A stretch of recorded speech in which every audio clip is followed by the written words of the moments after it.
Hello everybody, this is Mika. This is Paul. Welcome to Swahili Nation Podcast. Naam, hii ndo sehemu pekee kabisa ambayo unapata kila kitu ambacho kinahusu bara la Afrika. Bwana, you're not ready for this, my brother. You're not ready for this, Tanzania. Africa is ready. Hichi ni kitu ambacho hujawahi kutegemea.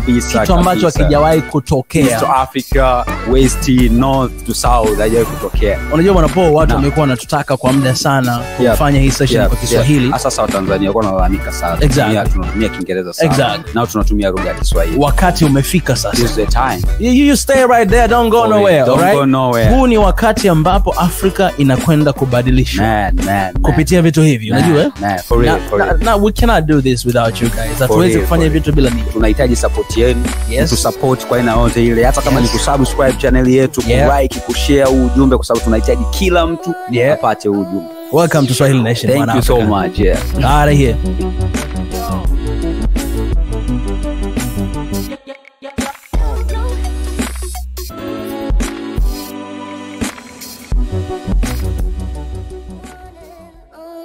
Mambo vipi everybody? Welcome again. Karibu tena kwenye hii podcast ya Swahili Nation. And we're back. We're back again. Kilagazo, mambo vipi mzee? Safi kabisa. Unajisikiaje? Namshukuru Mungu niko poa. Hii ni episode ya 3, right? Taka tuanze. Yeah. You guys let us know in the previous episodes what did you think about it? Au ulifikiria nini kuhusu episode zilizopita na hivi? Umekuaje lakini? Namshukuru Mungu. Imekuwa vizuri. Safi kabisa. Maisha yanaendelea. It's a new energy, a new episode. That's amazing. Natamani kwamba mwisho wa siku kila wakati mtu anapokuja kuangalia episode zetu anapata kitu fulani ambacho kipya kabisa. Exactly. Ambacho kitamsaidia, lakini pia for the generations to come. For real. Watoto wetu baadaye, mzee Kilagazo labda haupo hapa duniani, watakuwa wanaangalia na kuona vile baba yao alivyokuwa anaupiga mwingi. Kabisa. Yes. Karibu tena, man. This is the 3rd episode of Swahili Nation Podcast, and today we have a surprise. Right? A huge surprise. But right before that, you know, right before we bring our surprise here, let's do a little bit of recap of what we were talking last time, right? Yeah. You can talk a little bit of tunaweza tukaongea kidogo, samahani jamani. Sasa kaongea kidogo kila ambacho. By the way, so mbaya bro, code mixing. Unajua wanaotusikiliza sio Waswahili. Ni wengi. Yeah, so for the sake of them, Ndio tuka mix up little bit. It's not bad. Sawa. Mimi naogopa tu kuanza kuchambwa kule. Watu wanasema naye huyu anajifanya hawezi kuongea Kiswahili. No. Jamani, ni watu wengi wanaofuatilia, wengine umetuambia kama tuongeze captions, subtitles za English ili waelewe. Sasa wa Ethiopia. Yes. Thank you so much, Ethiopians. Exactly. I'm sending a love to you, man. You don't have a glass today, all right? I'll cheer to myself. That's so sad for me. Okay, so last time I remember in the first episode tuliongea kuhusu nini tunasimamia. Tuzungumzia vision yetu Swahili Nation. Yes. Kiujumla tukaingamua kiundani zaidi kujaribu kuonyesha watu umuhimu gani wa kusimamia ile vision tulionayo Swahili Nation. Na episode ya pili tukazungumza kuhusu mambo ya human rights, yani haki za binadamu, na jambo ambalo linaendelea sasa hivi wanasema LGBTQ au mapenzi ya jinsia moja, kwa sababu ni mshike Afrika duniani ni topic ambayo inazungumzwa kila mahali. Umeona? Na sasa hivi kweli kuna panic ipo hapa nyumbani Afrika, na maeneo mengine pia kuna panic kubwa sana kwamba watu hawajui wafanyeje, kwa sababu ni kitu ambacho kimekuja kwa mshtuko mkubwa. Japokuwa ni kitu ambacho kimekuepo toka enzi za zamani huko kabla hata Yesu ajaja. Ni kitu ambacho kimekuepo. Lakini kwa kiwango cha sasa hivi nadhani kinamshtua kila mmoja. Sasa sisi wa Afrika ambao ni kitu kigeni kabisa. Tulikuwa tunasoma na ni vitu ambavyo tulikuwa tunavisoma, sio vitu ambavyo tulikuwa tumevi experience. Kwa sasa hivi ambavyo tunavishuhudia kwa macho, it's a huge surprise for us. Nadhani hiyo ni engo leo ambayo tutajaribu kuchukua tena. Vitu ambavyo tutazungumza leo, tutazungumza kuhusu kwa mfano, jambo hili ambalo linaendelea ni jambo ambalo lilishakuepo tokea mwanzoni kwenye tamaduni zetu, labda hatukufahamu ila lilikuwepo. Lakini pia tutazungumza kuhusu influence ya social media. Kwa kiwango gani media inakuza hili jambo. Na hata kama tusipoongea, hata kama tukizidi labda kuzuia na kila kitu, lakini kuna media ambayo siku zote inazungumzia jambo hili. Episode iliyopita tuliongea kwa kifupi sana, lakini leo tutaingia deep. Na ile surprise yetu ilipo. Kabisa na uhakika kulingana na surprise ya leo mambo yatakuwa mazuri sana kwa sababu najua mgeni wetu by the way yani mgeni la ndo member ambaye ataenda kuyangamua kiundani zaidi. So bila shaka, so ladies and gentlemen, let me take this opportunity to introduce you guys the third member of Swahili Nation podcast. Ilikuwa ni mimi na Paul, sasa hivi tuna member mwingine watatu. I know you guys are excited. You want to know who is this person, who is that bad? Is it another guy? Is it another lady? Is it you don't know, but ladies and gentlemen, here is our third member of Swahili Nation podcast. Let's put our hands together for the one and only FaJuL. Oh, should I say FaJuL? Come on, FaJuL. Come on, somebody. Come on. That's the entrance of the year right there. Come on, man. Hey. That's beautiful. Give me high back. But I don't want you guys to hear her voice first, because her voice is very special. And that's why, and that's why she had to come and to join us. Yeah, sure. Well, before, kabla sijakupa nafasi FaJuL kujitambulisha, wewe ni nani, unatoka wapi, unafanya nini, chochote kile ambacho natamani watu wafahamu kuhusu wewe. Kabla sijakupa hiyo nafasi, nataka niongelee kidogo kuhusu jinsi ambavyo nimekutana na FaJuL. All right? Now, how we met and when we met. I know you like that part. Oh yeah. That was really special. So, nimekutana na FaJuL last week. Like basically last week. Like 1 week from now. So the same day like today. Exactly. Nimekutana naye kupitia rafiki yangu mmoja na anaitwa Ayubu. Tumekutana naye, tulikuwa tumemaliza ibada. Baada ya kumaliza ibada tukatoka nje, tukakutana, tukaenda kula pamoja chakula. Basi katika kuzungumza, kuongea, sinajua ule unapoongea na mtu kuna ile vibe, kuna ile chemistry, kuna ile knowledge, unahisi kama there's something in this person that inaweza ikanisaidia mimi pia. Yani kujifunza. Umeona? Kwa hiyo baada ya pale tayari wazo likalipo kichwani mwangu kwamba na siku tuliongea, tukazungumza, tukasema kwamba why don't we do together? Umeona? Anasema kwa nini tusifanye kitu kama hichi pamoja baadaye? Kwa hiyo throughout the week nikaa nafikiria, baadaye nikaja kuambia Paul, out of honor and respect. Au nataka na mimi niseme nimekutana naye vipi? No. Haina haja. Actually nimekutana naye leo. So haipaswi kuwa story kubwa. Nimekutana naye leo. Exactly. Ulikuwa hujui kwamba hata nilikuwa sijui. Ila niliwahi kusikia. Nilisikia baada ya kuniambia. All right. That's FaJuL. You feel free to introduce yourself na chochote ambacho unataka kusema kabla hatuja dive into our topics of today. Okay. First of all, thank you. You're welcome. The introduction na kunikaribisha. Thank you, Paul. I really feel good to be here today. This is kind of my thing. So the fact that you saw this from the beginning, you know. Guys, natumai mnaelewa Kiingereza. Kwa moyo safi kabisa naongea. So nashukuru sana kwa nipa fursa na kuamua kuwa part of this. Na mimi Swahili Nation ni kitu ambacho ni kikubwa, and I'm glad to be part of that success and that journey. Kama alivyosema Mika and Paul, I am FaJuL Mtisa. Mtisa? Yes. Mtisa as in 9. Wow, that's a good one. I've never heard that before, by the way, Mtisa. Hiyo ni family name? Actually, those my 3 names. Mtisa. There's a huge story behind it. We don't want to go through it today. Deep, all right. But so far, it's FaJuL Mtisa. FaJuL. Professionally, I'm an architect. Wow. I need to say this, kwamba ni mtu wa kwanza architect kukutana naye hapa Tanzania. Najua wapo wengi, lakini wewe ni mtu wa kwanza kukutana naye kuongea, kuzungumza. Hello. I think it's really cool. Right. So I'm an architect, lakini pia I have other things that I can do or I'm involved in kama presenting and stuff and hosting, TV hosting, radio, all that. But I am also a makeup artist.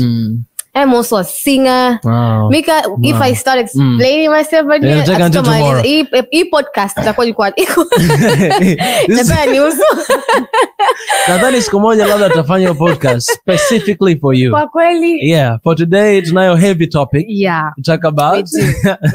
Kwa fupi. Yeah. That is FaJuL. Nashukuru sana. Yeah. FaJuL, nashukuru sana kwa kuungana na team. Na hakika kwamba unaleta fresh perspective kama ni Mwafrika au Mtanzania binti ambaye una mtazamo wako pia sivyo kwa namna mbalimbali na hiyo nadhani una represent mabinti wote Afrika na duniani ambao wapo kule.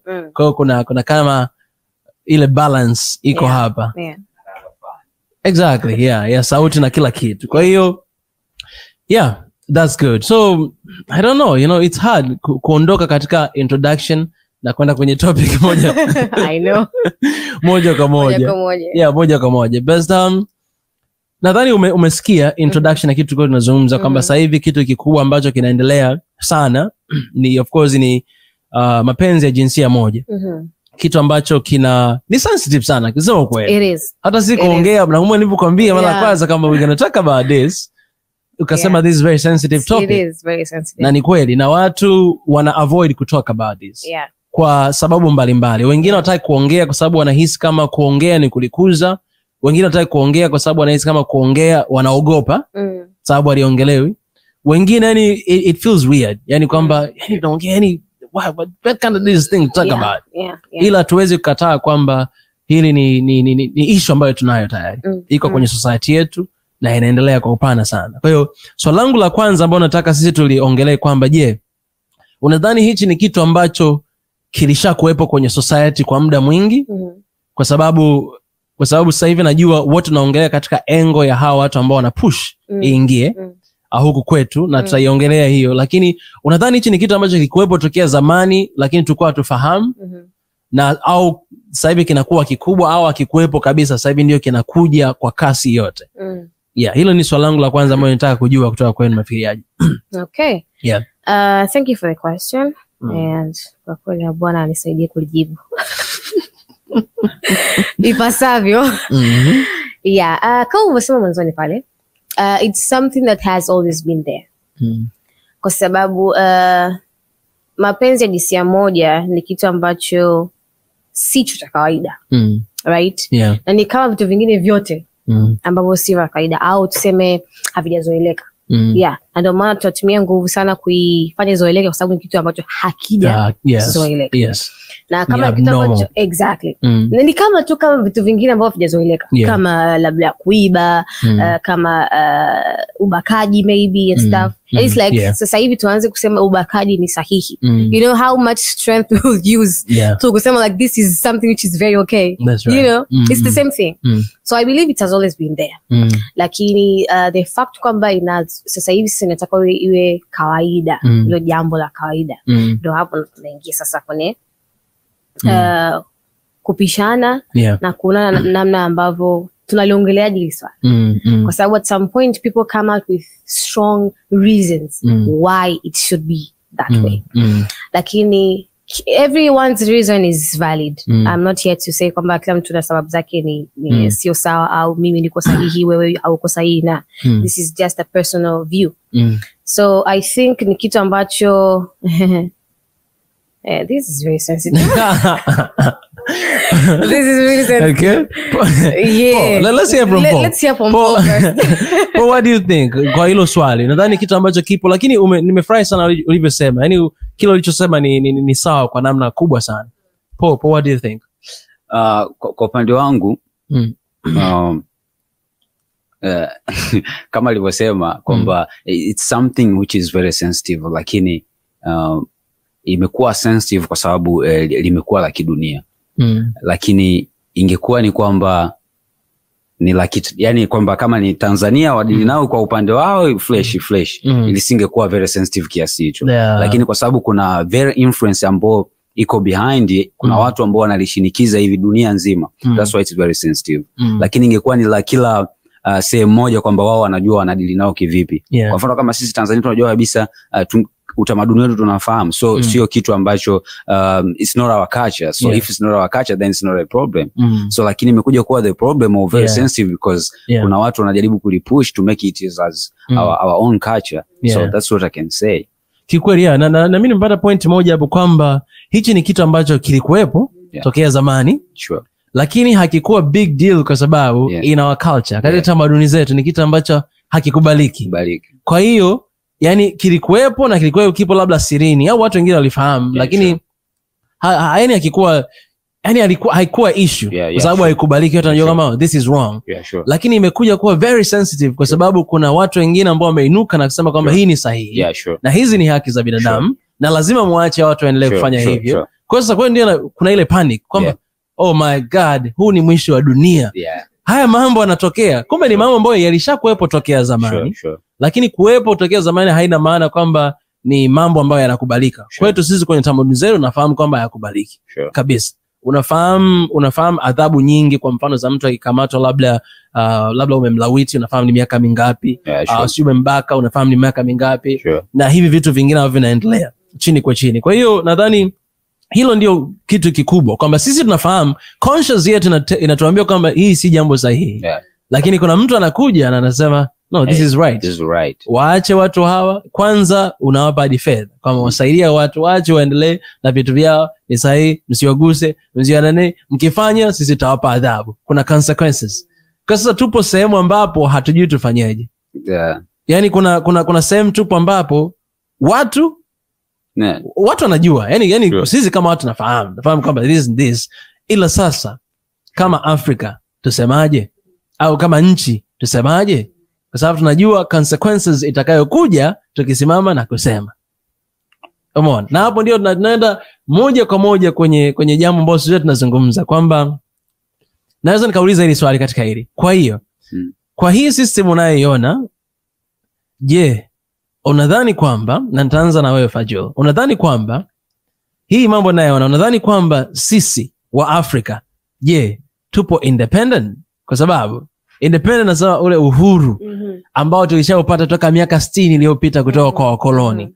Tukapata independence yetu, tukaanza kuishi peke yetu mpaka sasa hivi baada ya miaka 60 baadaye. Lakini mpaka sasa hivi kuna maamuzi ambayo sisi hatuwezi tukayafanya bila hayo mataifa makubwa kuja na kuzuia au kuput sanctions on us na kila kitu. Sasa swali linakuja kwamba je, unadhani are we independent?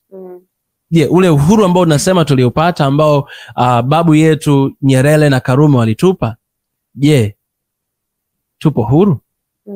Tanzania specifically, hata Afrika pia, je, unadhania tupo huru? Na kwa nini hatupo huru? Na sasa hivi ni miaka 60 baadaye. Yani ni kama vile wewe ni mtoto una miaka 60 lakini bado unaishi na baba yako anakuambia muda gani wa kula, muda gani wa kulala, muda gani wa kufanya, hauna maamuzi yako mwenyewe kwa kiwango fulani nasema. So je, huo ni uhuru ambao tunahitaji wa Afrika? Okay. Labda ni jibu kwa kuanza kusema kwamba kuna kuwa huru na kuna kuishi uhuru. Kuwa huru ni jambo la kwanza. Kuishi kama mtu ambaye yuko huru ni jambo la pili. And that inakuja, like that comes down from mentality.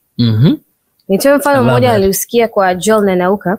Alikuwa anauzungumzia the whole idea of decisions. Kwamba kuna tembo mmoja alikuwa amefungwa mahali. Sawa? Amefungwa na kamba. Amefungwa. Sasa route zake zikawa just near kwa sababu kama haimruhusu kwenda mbali. After some time akawa amefunguliwa yule tembo. Now the weird part is yule tembo hakuweza kwenda mbali na pale alipokuwa azunguka regardless kama alikuwa yuko huru. Right? Kwa hapo mentality yake ilikuwa haipo. Exactly. Okay. Uhuru alikuwa nao. Okay. Right? But hakuweza kufanya zaidi kwa sababu I love that. Kwa sababu mentality yake ilitayari iko pale. Bado ana fikra za kuwa captive. Come on. You understand? But don't feel jealous, man. Okay? haya ndio mabomu ambayo tuko nahitaji. Unasikia hapo? Aya kilaga sasa. Yani I'm just getting some goosebumps. Like, what's going on? You understand it? So the nation as a nation, Tanzania, we are independent. Yeah. We really are. Like, and it comes down to people themselves. The people of the nation of Tanzania, are they free? Are they independent? Because kama tunakuwa huru kitanzania, lakini mentality yetu bado iko kuwa dependent. We're still looking up to China, or Korea, or Marekani and stuff to help us, to give us the answers, you know, to create all kinds of systems. Ndio maana rahisi Mwafrika au Mchina kuleta kitu kwa Tanzania na kukibwaga na kuwa rahisi sana kupokelewa kwa sababu at some point our minds now are still dependent. And we feel kwamba maamuzi yetu kama wa Tanzania au tunayoyawaza kwa ajili yetu sisi wa Tanzania, they are not that high au hayana manufaa sana kama watu wengine wa nje. Kumbe, and I believe most of the times we might be very right, actually extremely right. Of course. Lakini kutokana na dependency mindset ambayo tunayo, tulikuta we leave our decisions and our ideas pembeni na kuchukua vitu vya nje. So ni hata tu hivyo kwamba like kuna tofauti ya kuwa huru na kuishi huru. You just drop Hiroshima here to us right now. Naomba niseme hivi kwamba yani ulichosema ni kitu kikubwa sana ambacho wewe FaJuL haujajua.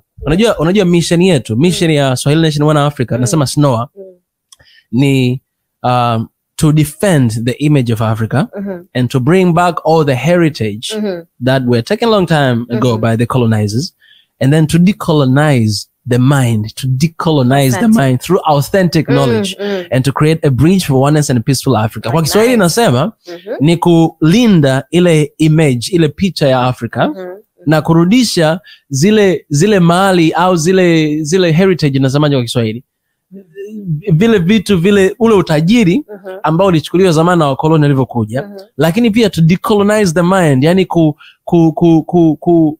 kukomboa ubongo wetu au ufahamu wetu kutoka katika ufahamu ule wa kikoloni, kukomboa uje kwenye ufahamu wetu wa sasa through authentic knowledge, kupitia elimu sahihi. Kwa in the perspective ya Africa, yani kupitia elimu sahihi ya Afrika ambao nafahamu sisi, yani historia zetu na culture zetu na kila kitu chetu, lakini pia kutengeneza bridge, kutengeneza daraja ya amani, upendo na mshikamano wa Afrika. Hiyo ndio mission. Sasa wewe ulichozungumza kina link kwenye part ya decolonization of the mind. Na hiyo ni agenda kubwa sana naizungumzia hapa SNOA.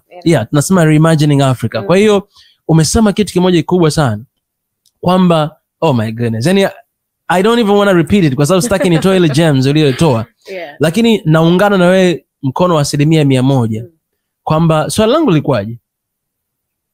Ni hadi nimesahau swali. Swali langu niulizaje? Kama tunao ule are we really independent? Exactly. Na kweli ukasema kwa oh my god, this is just so good. This is so good. Alright, hii ni nzuri sana. Kwa hiyo ule kwamba tuna uhuru ndio upo, lakini mind zetu hazijakombolewa, hatupo huru. Ndio maana kuna vitu vingi, ndio maana tunashabikia sana vitu vya nje. Tunashabikia western culture, jinsi wanavyovaa, nguo zao, swag zao, na tuna abandon our culture, our own culture and our swags. Na pia tunashindwa hata kutambua kwa mfano sasa hivi ukienda Marekani kuna watu wale wanachola matatu usoni na kila kitu. Tunashindwa kutambua kwamba ile ni African culture. Wa Makonde huko alikuwa anafanya hizo zamani sana, kabla hata yani hao wakoloni hawajaja. Yuko anafanya hivyo. Ni vitu vyetu vilikuwa. Kuna zile suruali za maboalo zile kama zile za jeje zile. Zile ni vitu ambavyo vilikuwepo kwa watu zamani sana. Si maafro sijui ni nayo yote yalikuwepo. Lakini sasa unakuta kwamba ile mind kwa sababu haijakombolewa, kwa hiyo tunashabikia sana vitu vya kwao, na inafika hadi hatua tuna question our own traditions, tuna question utamaduni wetu kwamba je, hivi hii ni sahihi? Yani leo hapa kwa mfano kiukweli, this is really sad, kwamba leo kama rais wetu Mheshimiwa Mama Samia akisimama na akiongea, alafu labda rais sio wa Marekani akisimama na akiongea, wapo watu ambao watamsikiliza rais wa Marekani lakini hawatamsikiliza rais wao wenyewe. Kwa hiyo tumekuwa ni watu ambao tunafuatilia sana vitu vya kwao na tunasahau vitu vyetu. Kwa sababu kimsingi hawa watu hawataishi hawatasimama kuleta vitu vyao kwetu. Never. Hawatasimama. Lakini na wao, na hiyo sio shida, yani watafanya tu. Yani ukisema kwamba watu wanatu exploit, hawatasimama. Hawatataka kuendelea kuwa kutajirika, kufanya nini, hawatasimama. Lakini je, sisi, it doesn't matter how, what matters is how you react. Yani inategemeana sana na vile jinsi tunavyo react. Sasa kama sisi ni watu ambao tunajua tamaduni zetu, tunajua ni nini tunakihitaji, tunajua ni kipi sahihi kwetu, haijalishi wewe ni nani, unasema nini, lakini siku zote tutashikilia kile ambacho tunakifahamu kwamba hichi ni kwetu ni sahihi. Hichi ndicho ambacho tunaungamana nacho, hichi ndicho ambacho hakiwezi. Kwa hiyo haijalishi utaleta nini, lakini itakuja na utasema kwamba no, this is not right for us, we're not gonna take it. Kwa hiyo ni kweli tunachosema kwamba ufahamu wetu kama wa Afrika au kama wa Tanzania bado una ukoloni. Kuna mtu jana alinipigia simu. Akasema Mika, mimi nataka nihame nchi. Nataka nihame nchi. Sitasema jina. Sema nataka nihame nchi. Samahani kama unaangalia. So nataka nihame nchi, niende nchi nyingine, niende Marekani, nihamie Marekani. Yani mimi nikisikiaga hivyo, moyo wangu unaumia. Mara moja yani unaumia kabisa. Hata Paul mwenyewe aliniambia, moyo unaumia kabisa. Kilago ase to Korea. Sorry, nitaeleza. Najua ni kusoma. Sikiria, najua ni kusoma.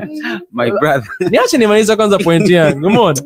Moyo wangu uliumia. Sasa nikamuuliza, ila sikutaka kumjudge kwanza. Nikasema, kwa nini unataka uende? Kwa sababu usema nataka ni apply green card, nataka niende Marekani. Nikasema, kwa nini unataka uende? Ndio swali langu lilikuwa la kwanza. Kama hujui kwa nini, usiende. Kwa nini uende? Kwa sababu alikuwa anataka ushauri wangu, akaniambia sababu. Alivyoniambia sababu, nikasema that's cool. Yeah, you can go. For that, you can go. You do your stuff and at the end of the day you come back. Kwa sababu najua kwamba kuna watu ambao wanaondoka Afrika wakitafuta maisha bora nchi nyingine, wakizania kwamba kuna maisha bora kule. Kumbe in reality maisha bora yapo huku. Wamarekani wengi sasa hivi wanahamia Afrika. Wengi sana wanahamia huko kwa sababu wanataka ule ubora wa huku. Wanataka kwanza, Afrika kuna hela, kuna kila kitu, nataka kutafuta huku. Sasa hamna haja wewe kuhama nchini kwako au barani mwako kutafuta maisha sehemu nyingine. Huku barani mwako unaweza kutengeneza maisha wewe na vizazi vyako na ukasurvive, ukaishi vyema na vizuri. Na I see you have something you wanna say. Kila gazo. By the way, uliniambia hivi kwa sababu ulikuwa unataka kwenda kusoma. Kwa hiyo nitakwambia nenda. Sababu mwenyewe nimefanya hivi. Thank you for that. Kuna kitu ambacho nataka niongezee kwa lile swali ambalo umeuliza kwamba tuko free. Ni kweli Afrika tuko tuna uhuru wetu. Kiuhalisia ni kwamba hatuna. Yani hiyo hamna haja ya kwamba twende mbele au nyuma. Zamani ulisema, kwa nini unasema hivyo? Kulingana na ambacho nataka nikiseme, kulingana na ambacho nataka nikiseme sasa hivi. Zamani ulisema polisi waje watukamate.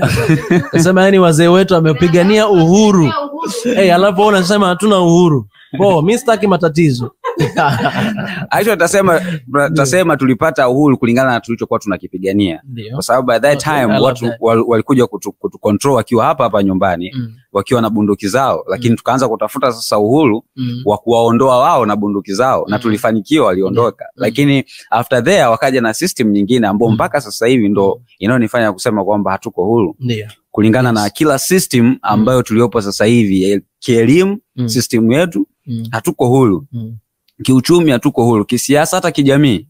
Which ambao hata hivi vitu ambao hiki ambacho tunakizungumzia sasa hivi ni kulingana na kwamba hatuko huru. Tungekuwa tuko huru kulingana na siasa zetu au huru. My brother. Nilikuwa najiuliza, nasema Hulu TV, unajua kuna Hulu TV. Unajua that's another problem. Kwa sababu unasikia moja kati, unasikia hiyo ndio tatizo nyingine ambalo unapaswa ulifahamu kwamba tungekuwa tuko huru usingelisema hilo swala, kwa sababu sisi tunafahamu jamani, we have been affected with mother tongue, so you have to respect that. So Hulu, mimi kana waza Hulu TV, sababu kuna Hulu TV yani kama Netflix. Tupo Hulu. Okay, fine. Let me say my point. Najua mnanielewa. Sawa. I don't write that. Mimi niko sikuelewi. Jamani, mlimuelewa po? Mimi niko simuelewi. Okay, basi endelea. Jamani, mimi ni mtu fulani hivi ambaye nimetokea interior huko. Kiswahili imekuja kuwa lugha yangu ya pili, ya tatu. Sawa kila sasa. Yeah, thank you so much. Don't do that again. Okay. Kwa tungekuwa huru kwenye system zetu za kisiasa, labda kama ni tamaduni zetu. Hatuwezi tukajiaddress kwamba tuko huru wakati hatuko free kwenye hiyo mantiki. Umeona? Kabisa. Yeah. Unajua, unachosema ni sahihi, na nadhani hiyo ni topic ya another time. Nadhani itabidi tuje na episode ambayo tunazungumza kuhusu tupo huru au tupo huru.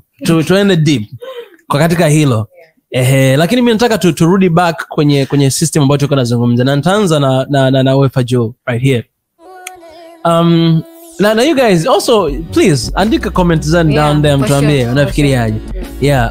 FaJuL, nataka nikuulize hii swali kwamba hii shida ya hili janga, si niite janga au niseme hili jambo la mapenzi ya jinsia moja, LGBTQ. Media yetu ndio of course ipo kimya, hayaongei. Lakini kuna kitu ambacho kinaipushi agenda sana sasa hivi, hata kwa wale wenye watoto. Please hakikisha watoto wasitazame katuni za kila namna. Kuna katuni sasa hivi zinakuja nyingi sana kwenye Disney, zinakuja nyingi ambazo zinapush hiyo agenda kwa hali na mali kubwa sana. Kwa watoto wetu wanajifunza hivi vitu wakiwa wadogo, hata bila kufahamu. Ukiangalia sio BBC, sio CNN, unaona sasa, yani unaona kila kitu. Je, tufanyeje? Welcome to Swahili Nation Podcast.